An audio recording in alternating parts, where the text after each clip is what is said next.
आपके चैनलों का सबसे पहले मैं धन्यवाद करता हूँ और आपके श्रोताओं का। ये मेरे ऊपर एक राजनीतिक झूठा षड्यंत्र रचा गया।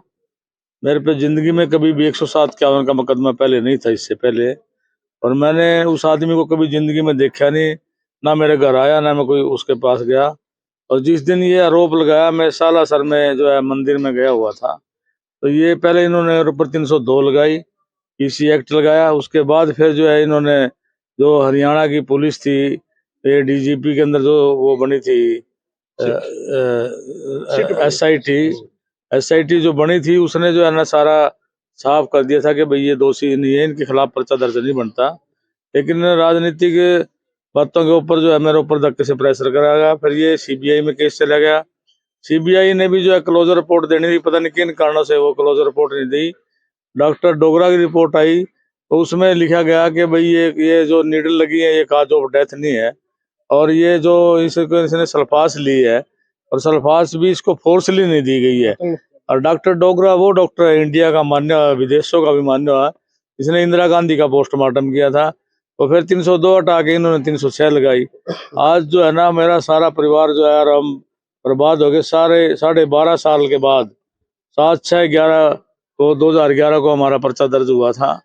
और इसमें जो है ना कोर्ट का मैं जो है माननीय सीबीआई की जो स्पेशल कोर्ट है, इसका बहुत बहुत धन्यवाद करता हूँ कि उन्होंने मुझे इंसाफ दिया, चाहे वो लेट दिया, इंसाफ दिया। और हमने भी कोर्ट का पूरा मान सम्मान किया। एक भी दिन हम जो है ना, एक भी दिन मेरी कोई छुट्टी नहीं, कोई एग्जाम्पशन नहीं, और हम लगातार जो है कोर्ट की जो है उसका आदर करते रहे, उनका अनुशासन के साथ। और ये जो जिन लोगों ने मेरे साथ ये षड्यंत्र किया था, उनका भी मैं तो ये कहूँगा कि भाई कोई पिछले जन्म का मेरा ही कोई कसूर था, क्योंकि कर्म होते हैं वो अगले जन्म के भी होते हैं, पिछले जन्म के भी हैं।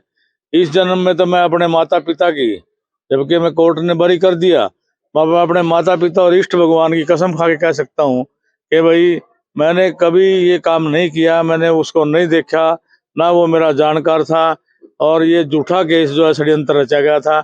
फिर भी मैं ये मानता हूँ कि भाई पिछले जन्म का कोई कर्म आगे आ गया, और अब कोर्ट ने बाइज्जत जो है मुझे बरी किया। इसके लिए मैं माननीय कोर्ट का, आदरणीय कोर्ट का, जो सीबीआई की स्पेशल कोर्ट है, उसका धन्यवाद करता हूँ।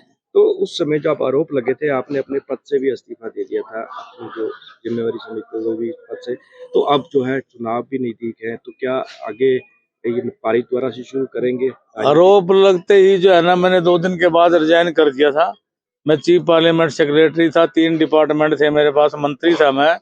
और उसके जो है बाद मैंने जो है ना मतलब ये नहीं छोड़ा, राजनीति में लोगों ने मेरे को नहीं छोड़ा, मेरे को आजाद खड़ा किया।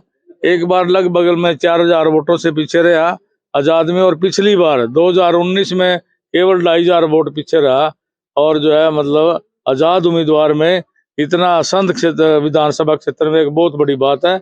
और लोगों में जो है ना इतना मेरे प्रति आस्था है, वो सारा बच्चा बच्चा 36 बरादरी इस बात की कसम उठा सकता है कि पंडित जिलेराम शर्मा के समय में जितना काम हुआ, ईमानदारी के साथ हुआ, बिना रिश्वत के हुआ। तो मेरे हल्के से कोई भी इंक्वायरी कर सकता है, तो मैं उस चीज का, सबका, हल्के वासियों का भी धन्यवाद करता हूँ इसमें। तो क्या जिलेराम शर्मा फिर एक बार चुनावी मैदान में आएंगे?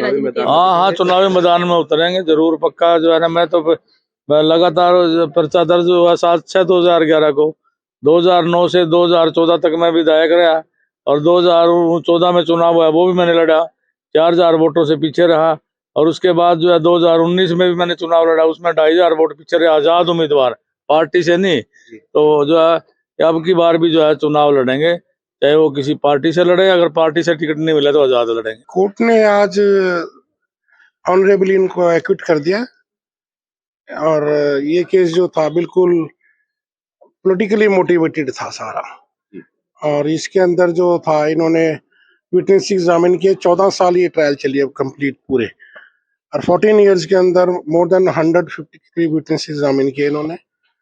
और इनिशियली जो था, सबसे पहले इन्होंने 302 में केस को दर्ज किया था, लेकिन जब ये साबित हो गया है इन्वेस्टिगेशन में कि 302 के ये थे ही नहीं जिलेराम शर्मा जी यहाँ पर, और ये सालासर वगैरह गए हुए थे, तो इन्होंने बाद में 306 में कन्वर्ट कर दिया।